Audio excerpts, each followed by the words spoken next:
Hello, people of YouTube. I am back.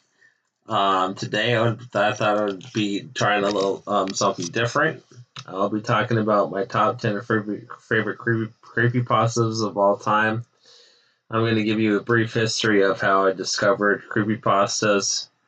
Um, so, I used a Samsung Galaxy tablet back in the day before I had a huge smartphone on my own. And so I thought one day it would be funny to look up creepy, like Halloween pasta as a meme. I was out of boredom. I was in middle school at this time, eighth grade, and I looked that up, and then creepy pasta came on YouTube. I was like, what in the earth is a creepy pasta? Sounded interesting to me, so I clicked on Tad's Top Videos, if you know that channel, and it was the top 15 urban legends and cartoon conspiracies unaired. If you know of Squidward's suicide and the Ed and Eddie Lost Tapes episodes, so that's what got me into that, and I was entranced and also a little spooked out first. And then ever since then, creepypastas have been a giant part of my life. I love all the narrators, the classic ones, Mr. Creepypasta, Creepypasta, Dr. Creepin, um, and the other ones too. Can't come to mind right. The Dark Somarium or someone like that. But yeah, I just wanted to talk about that and a huge part of my life during 2020 because I did Amazon delivery. And almost every day I would be listening to creepypastas as I delivered packages, and that helped pass the time a ton too. I'll listen to them for hours and hours while having hard days. But yeah, anyways, enough about me. I'll be talking about my top 10 favorite creepypastas today. So number 10 is The Clown, the Paint, and the Turbines from 10 years ago. This one is memorable to me because of the music that's used in it. And it's got this very atmospheric bass to the. I'll show you. I'll be doing in the middle of a field staring at my house. Live here. Yeah, so basically it's about this kid that was living at home with his mom that goes to work all the time. So he's on his own with his dog. And like from across his window, his upstairs window, he sees this clown just like sitting at the turbines in the sunlight, and at first he thinks it's a scarecrow of sorts, but it starts to move, so he thinks he's seeing things, but then one day he just was like, "Hey, what are you doing?" He was asking like, "What are you doing, man?" And the clown looks up at him. It's like, so it's a person, and he decides to walk over um, on his own to the turbine, and basically things go downhill from there. It's basically like Stephen King's It, if you think about it. Um, but yeah, You I'll share the disturbed music me, that's used. and those who disturb me help me paint.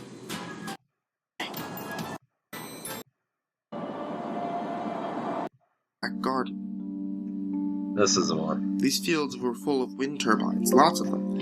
I didn't quite understand what they were back then. It was a while ago. Let's just say that these turbines seemed to go on for miles. They made me feel weak and vulnerable. Yeah, so I listened to creepypastas on headphones to fall asleep, and that music really got me into the story. But then as it went on, it was like it got to me. It was one of the first ones I ever listened to, and I haven't listened to it in a while, so I don't really know the full can't remember the full story anymore. But yeah, uh, that one really got me started. Number 9 is Psychosis from Chilling Tales from Dark Nights. This plot is about a computer programmer yeah, I have the plot pulled up here. It takes you into the deep mind of a neurotic programmer who begins to suspect that a technology entity is trying to abduct him. So basically, he self isolates himself from the world, and he starts to think everyone is watching him, including his girlfriend to him being the only one in the apartment when he goes out at night and all that. But yeah, this one gets very deep into the psychological horror, which is awesome. I'll give you a brief snippet of each one as I go on. Quantum fiber internet I don't sets you have free. YouTube Premium. Sorry about Not that. spoken to anyone but myself for a day or two. I peered down the dingy gray hallway, made dingier by the fact that it was a basement hallway. On one end, a large metal door led to the building's furnace room. It was locked, of course. 2 dreary soda machines stood by it. I bought a soda from one the first day I moved in, but it had a 2-year-old expiration date. Yeah, so you could see. Middle of the day when everyone was gone. Never going outside at the right times by pure luck, never seeing another person by pure chance, getting a random nonsense email from some computer virus just at the right time. The other point of view says that extreme convergence of probability is the reason that whatever's out there hasn't gotten me already. See, so that one goes very deep into the psychological aspects. All right, number 8 is Danny's Story from Chilling Tales from Dark Nights, of course. Yeah, Jeff Clement is an amazing narrator. He's one of my favorite Creepypastas narrators. And he does the production and the music. This one, this one is very good too. It stopped snowing. Oh, Danny. Yeah, this one, basically the first story is he's in a snowstorm at his home, and he starts to think about his dad a lot that passed away. He's kind of an alcoholic too, so he's kind of in a stupor. But yeah, he gets just like the supernatural entity starts to stalk him outside his window, and the voice narration on this thing is incredible. I'll play you it right now. But yeah, basically 3 stories of that. Like he tries to move away from it too. In the second one, and it every time that he moves, it just keeps following him. But yeah, basically he overcomes the monster by just managing his childhood trauma with his dad that had a stroke, and yeah, it gets really good, really deep into the story too. So I love this one. Danny, it said, don't you know it's never going to stop? Oh, aren't you sorry, Danny, Danny, Danny, Danny? You're going to be so sorry if you don't get out here and see your daddy. Yeah, so that one on headphones is a trip. Let me tell you, it gets really. It's one of my favorite stories and productions, narrations for any creepypasta. So yeah, I love that one. Number 7 is a classic. This is really the very first full creepypasta I ever listened to. It's hard to find the video now. I think the narrator, the writer, wanted it removed from YouTube for some reason. So this is a full video that got re-uploaded, but Mr. Creepypasta used to have this one, and Abandoned by the Disney is amazing. Mickey Mouse, Steamboat Willie just became not canon. Um, you know what they did with Winnie the Pooh? They made it horror. I think they could make this one. If Mickey Mouse, like the actual Mickey Mouse, ever becomes public domain, is what it is. And if ever becomes public domain, they should adapt this story into a movie. It would be very creepy. Basically, it's like he goes to this abandoned park in the I can't remember like if it's Brazil or somewhere, but yeah, they wanted to build like a Mowgli Jungle Book resort, and basically the entire island didn't want that because they thought it would be offensive to their culture, and the workers had to wear loincloths of all things. So yeah, I can't remember if it was in operation and they all left. Yeah, it was in operation for a year and they left and it just got abandoned and everything just like the mystery of what happened to it. So he uses an old map that they used when it opened. He found it, and yeah, it basically like Blair Witch a little bit too. But I'll play you a little bit of it. Resort with a large. And at the end, he finds the Mickey Mouse, but it's like photo negative color, so it's black and blue, and basically is haunted by this mascot. And yeah, it's incredible story. I'll play you a little bit of it. Backed away from where the snake had been, back towards the palace. Even though that snake was totally gone, I still wasn't taking any chances. Backed my way into the building. The room was exactly as I pictured it. Various Disney costumes hung on the walls, fully put together like strange cartoon cadavers hung from invisible nooses. There was an entire rack of loincloths and native clothes on hangers towards the back. What I found odd, though, and what I wanted to photograph right away, was a Mickey Mouse costume at the center of the room. Unlike the other costumes, it was laying on its back in the center of the floor. See if I can get to the part. However, a photo naked be white and white where he should be black. His normally he should be white and white where he should be black. His normally red overalls were light blue. The sight was off-putting enough that I actually put off photographing the thing until last. I took a picture of the costumes hanging on the walls.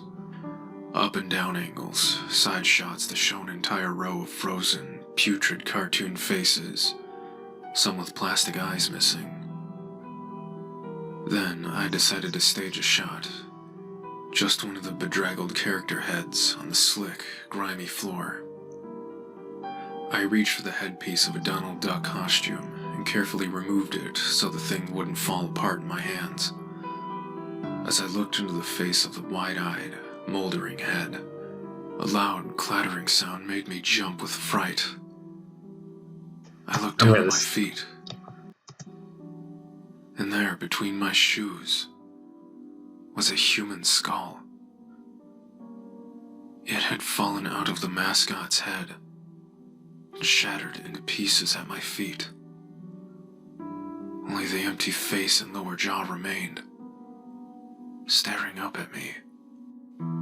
I dropped the duck head immediately, as you'd expect, and moved for the door. As I stood in the doorway, I looked back to the skull on the floor.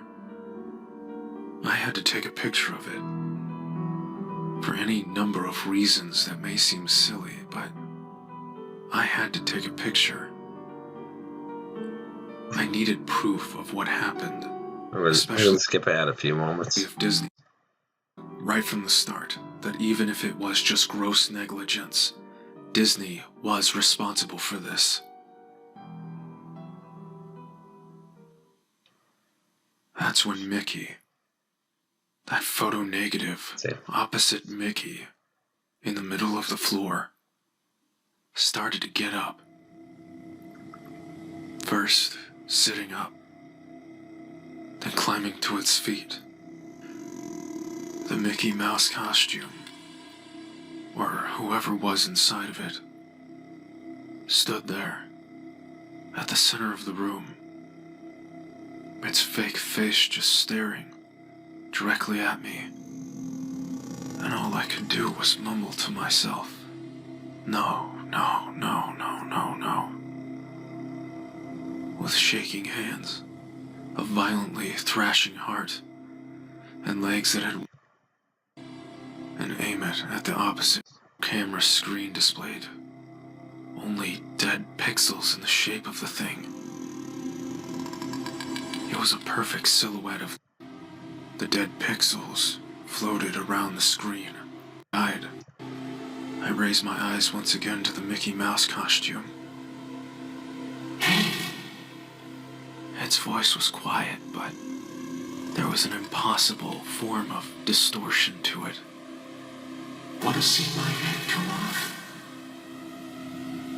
It started to pull at its own head, working its clumsy, glove-clad fingers around its neck with clawing. Yeah, so you can really see that one gets very scary fast. This one entranced me when I was in ninth. Yeah, I listened to it when I was in 8th grade. And yeah, this one just, I mean, like I said, I listened to Creepypastas when I went to bed with headphones on. And when that happened, I was like, I could envision that just in my mind. And it was, yeah. For a horror junkie like myself, this is one of my favorite horror stories of all time. So sorry to play that one so long, but I wanted to show you the um, how good it really gets. So, and a lot of, I mean, creepypastas are like made fun of now and stuff just because of Jeff the Killer and Slender Man. I mean, they tried to make a movie on Slender Man, and it was backfired. It was very corny, and yeah. So I'm glad that there's a huge community online for creepypastas still, and they know where all the good stories are. So just wanted to show you some today. So this is number 10, 9, 8, 7. This is number 10, 9, 8, 7, 6. Sorry, just counting. This is number 6. This is The Showers. I recently just listened to Creepypastas, which is Meat Canyon and Wendigo talking about it on their podcast, and I love this now. I'm listening to them. Yeah, The Showers. Basically, I'll do the plot thing again. Sorry, if that's lazy to you. I can't remember. I can't remember a lot of these off the top of my head. But yeah, basically, Jack's former English teacher, Mr. Mays, tells us a scary story every Halloween. He went with his buddies in rural Nebraska, and he gets trapped in this underground building called the Showers, and basically the supernatural horrors there still consume him and haunt him to this day. The memories, and so Jack basically is adapts the story as a campfire story, as a camp counselor at summer camp, and talks about it to his campers now and then. But he hasn't met Mr. Mason in a long time, but then finds him at a bar. Finds him finally at a bar, so he's talking to him with an adult face to face now. And he always thought it was just a tall tale that he made, but it's actually true. It is true. Just left out a few things. But yeah, basically the story is he follows what Mr. Mays does, and then with a buddy of his goes back to and try to find this place, and he does. And you don't really know if it's the same building, but it's the same underground tunnels. There might be a ton of them. But yeah, he gets haunted by the same entity, and yeah, it's an amazing story that should be adapted into a movie too or a series. That would be awesome. I think Mike Flanagan could really from uh, uh, how what is it, the haunted house series. I think he could adapt this really well. So yeah, that is the showers. I'll play a little bit of it. Sorry for playing this one so long. I'll get into the yeah. Remembered his friend, the one he had lost at the showers. Mr. Mays looked away from me and into his drink. He didn't look back up. The sound of dripping water echoed around the bar. Looking in front of me, I found a highball glass filled to the brim with whiskey. Without a second thought, I threw it back. I felt the familiar, calming burn in my gut. We sat in silence for several moments under the pale light of a half moon.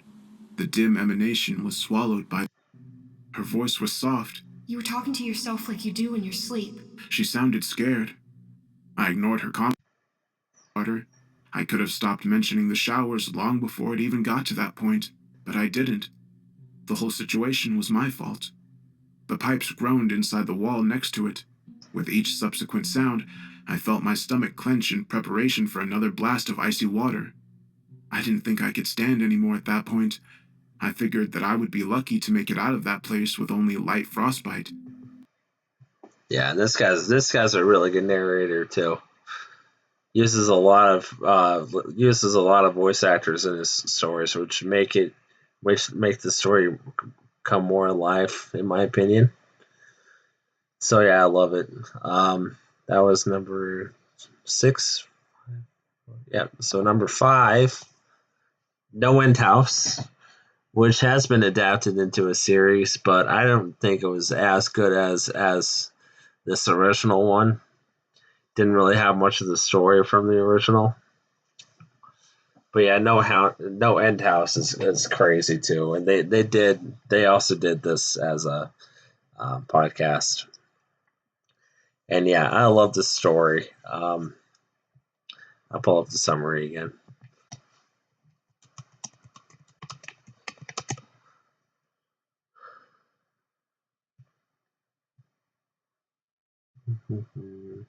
Basically, I'll try to explain it.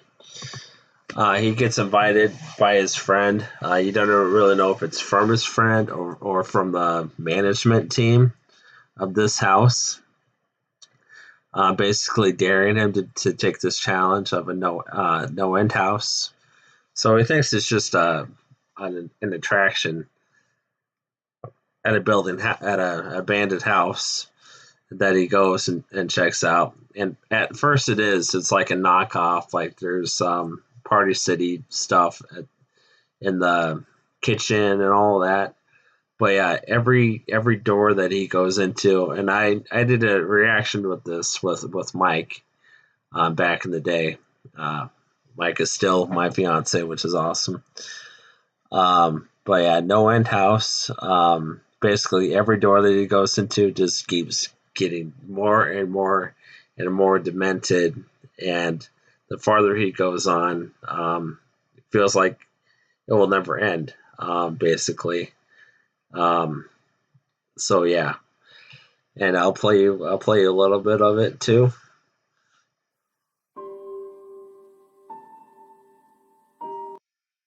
Across the floor in front of me was one of the battery-powered rats from the second room.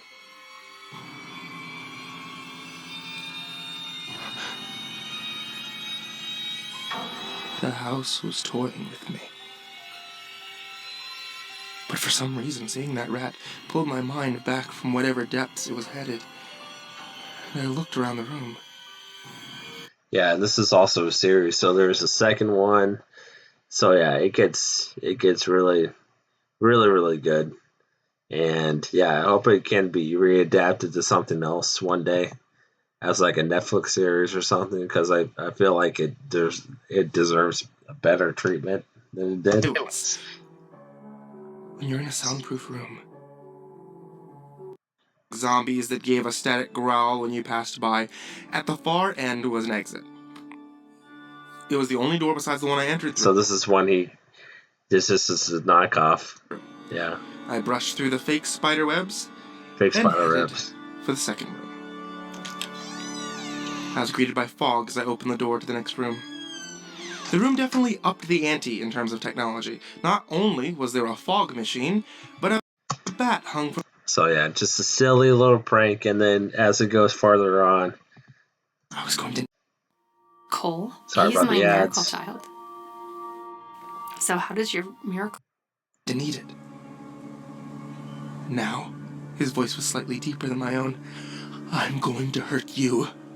I'm going to hurt you, and I'm going to keep you here. See?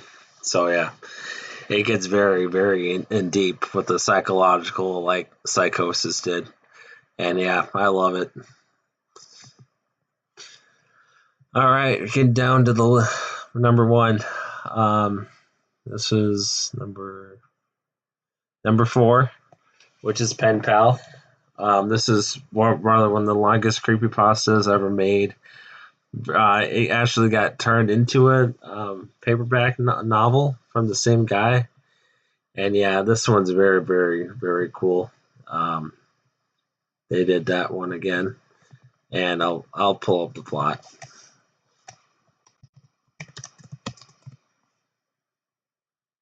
Pen Pal is told via a series of non-linear recollections by an unnamed narrator, trying to make sense of a mysterious events that happened to him during his childhood, the truth of which had been kept from by his mother all his life. So he's going back through his childhood memories, and he's unraveling all of this. And basically, what happens was he had a childhood stalker basically all of his life. That in each story gets unveiled more and more. And yeah, I love this one. I keep saying I hope this gets turned into a movie or a series, but just the way that this one played in my mind made me think of my own childhood. And I absolutely love that they used "Dearly Beloved" from Kingdom Hearts music as one of the moments in this this story. So yeah, Pen Pal. I'm gonna play a little bit of I'm gonna try and find that Kingdom Hearts song. But yeah, this one was amazing. I keep saying amazing, but yeah, it really is. It really, really is. Maybe it's I was sure that she was screening her calls, but hoped that I could hear her voice. She picked up. She didn't say anything.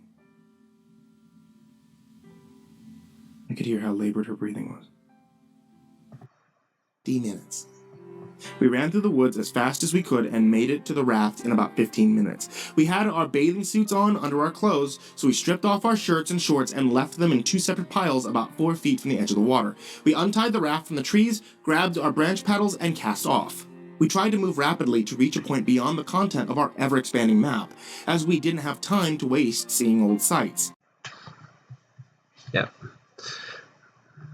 Yeah, and I highly recommend this podcast.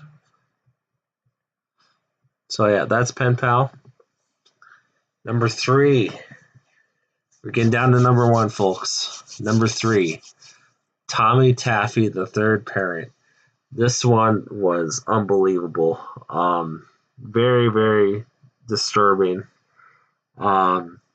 Basically, it's like what if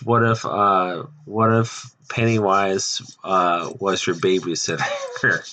Basically, what the story is kind of like. Pennywise the clown, and what if you had no say in this matter, as it's a tradition that's passed down by this neighborhood. Of whenever he comes knocking, you have to follow what he says at all times, or bad supernatural stuff happens. And yeah, Tommy Taffy is this one got me through Amazon a lot. But I also knew that if we could make it 5 years without pissing off Tommy Taffy, we'd come out of the nightmare alive. How did I know that? Well, because I had already lived it. I had already been exposed to what that thing was capable of. I'd seen Tommy's temper. I'd seen what pushed his buttons. I had already done my 5 years. Like I said, I'm not here to defend myself. What happened to my family is unspeakable, but we're alive. No. Instead, I'm writing this so that you can understand why I did what I did. Why I chose to let Tommy do what he did to my wife and children. After you hear my side, after you hear what I went through, then you can judge me.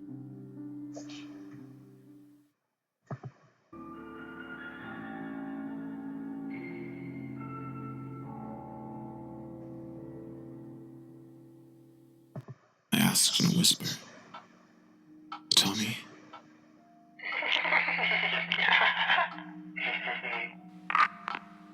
The line went dead. I stood up, clawing at my hair, vomit threatening my throat, rum burning in my gut, giving no comfort. Suddenly my cell rang, startling me. I blinked and realized the sun was now burning cheerily through the window. How long had I been sitting here? My heart jumped as I saw it was Stephanie calling me. I hurriedly answered. Hello? Steph, are you okay? What has he done? My sister's voice was emotionless and flat. Tommy said it was okay for you to come over for lunch, just like we planned. What did he do to you? I hissed. Her voice never changed. He's feeding the twins. Everything is okay. Steph, I started, but she hung up. I'm trying to find the voice of Tommy Taffy. Empty living room. Everything felt so wrong. Like how skull. I turned just like hot steel. I to kill me. I know, deep down, that Tommy is forever gone. Surrey she was in. Her head hair was a mess and her cheeks were red. All off. My finger racing downstairs, still pointing. You sick fuck! How could you do that? How could you do that to a child? Henry bolted past me, and before I could react, he was tackling Tommy to the ground, spittle flying from his lips. You murderous fuck! And I rolled on the floor, grunting, and Henry fought to stay on top. Tommy had stopped smiling, trying his best to resist the onslaught, his mouth a grim line along his smooth face. Mary slumped to the floor, weeping, huddling into her body. Slowly something began to ooze out of her mouth, a mixture of blood and out at the sudden display of brutal violence. They were still shaken, but I admired the way they were trying to return their lives to... It must have been terrible. We stairs to the door and I froze, my eyes going wide. My father was ripping his throat. Some monsters just can't be forgotten.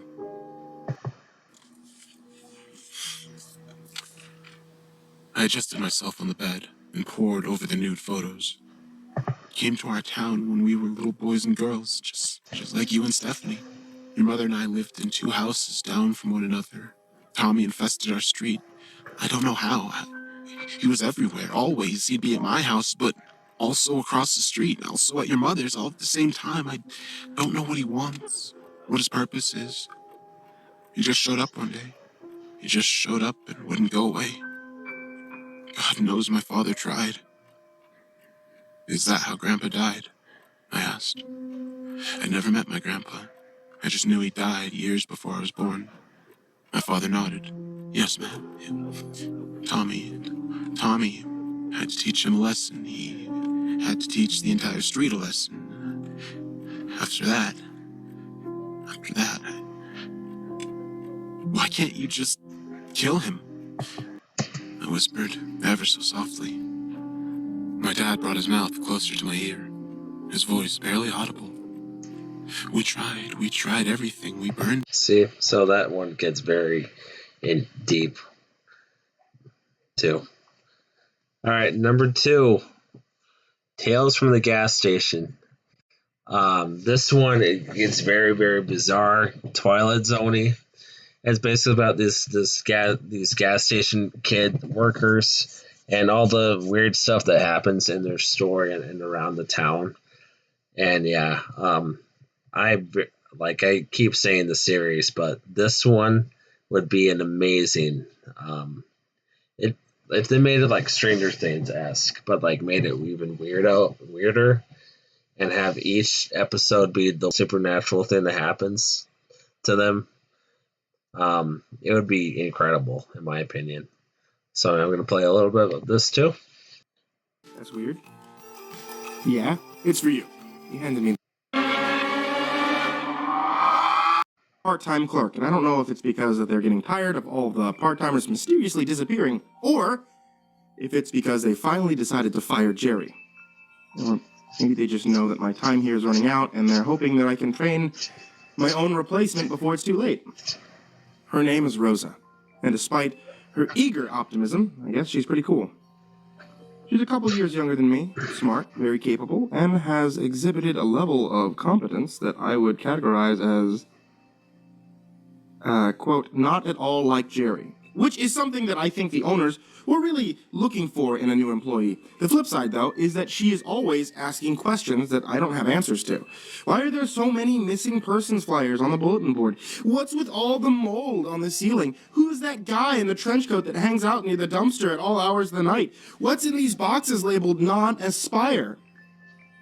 The owners asked Rosa to start immediately as my shadow for the week's overnight shifts. You might think the owners would shut the place down for a couple hours for the holidays, but you'd be wrong. See, it took a literal court order. You'd be wrong. All right, number one, guys.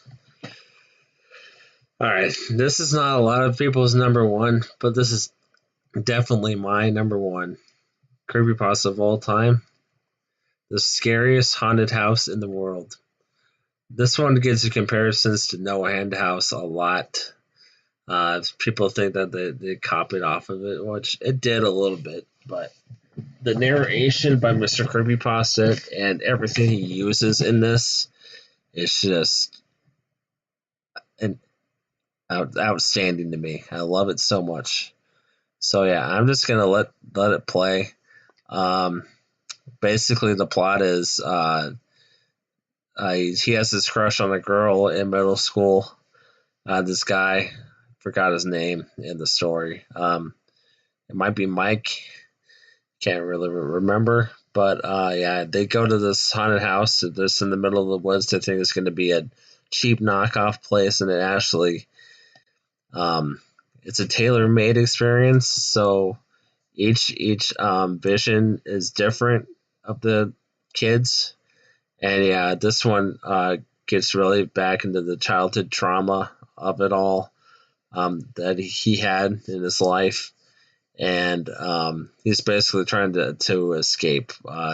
His nightmares come to life through this house, and at the end of the story, you find out that this house was abandoned, and the owner and the kid basically were dead, so they're ghosts.